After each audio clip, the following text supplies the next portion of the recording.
Buongiorno. Today we're tasting Stranahan's. Stranahan's single malt whiskey.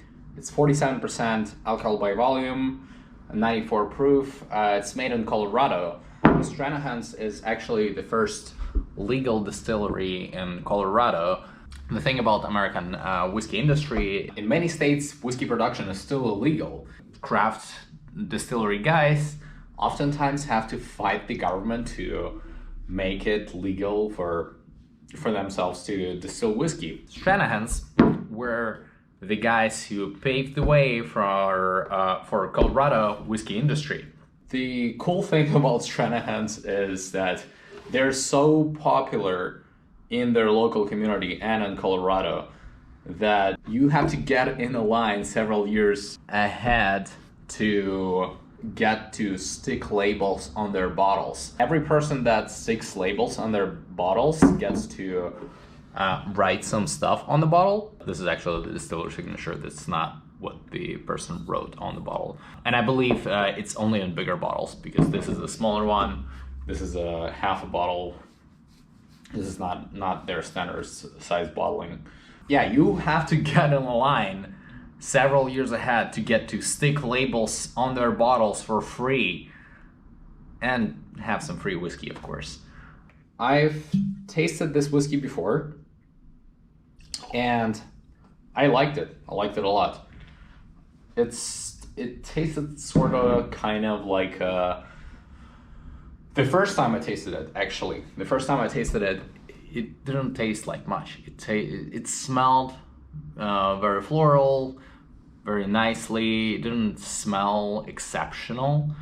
It didn't taste exceptional as well. It tasted kind of like what you would expect from an American craft whiskey, or maybe from some Speyside, actually, because it tasted kind of floral, fruity, and stuff like that. Nothing in particular, nothing specific or exceptional. Then I tasted it again, and this raspberry syrup smell jumped out of the glass at me, and I couldn't get rid of it. And I can still smell it right now. It's this thick syrup. It's beautiful. Syrup plus all of those floral notes that I described before that I could smell and taste the first time I smelled it. But this is the first thing that gets up front. If you're kind of here around the glass, kind of higher up, you will get this syrup on the surface. If you dive in closer, dive in deeper into the glass, the syrup still stays there, but you start getting this maltiness, floral notes, a little bit of peppery spice.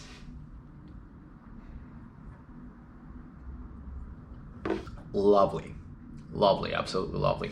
So at first it gets kind of a little bit sour-ish, sour bitter-ish, and then you get this very quick hint of the syrup, and then it vanishes. It doesn't stay, it doesn't cling too much. No, it actually does cling a little bit.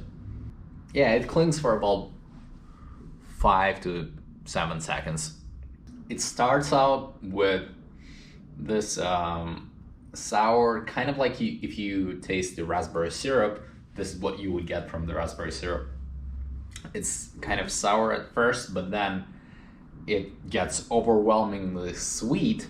This thing doesn't get overwhelmingly sweet. This thing doesn't get nearly as sweet as some of the bourbons that you might get, or something in that direction. It has kind of like this spirit of the raspberry syrup, but not overwhelming sweetness.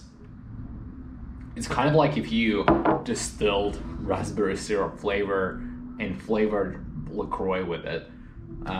So you wouldn't get the sugary sweetness, but you would get the smell and the flavor of the overwhelming sweetness. Then the sweetness vanishes away, and you're left with this florality of this whiskey. What was that? Some people put it as a birthday cake. I can see that.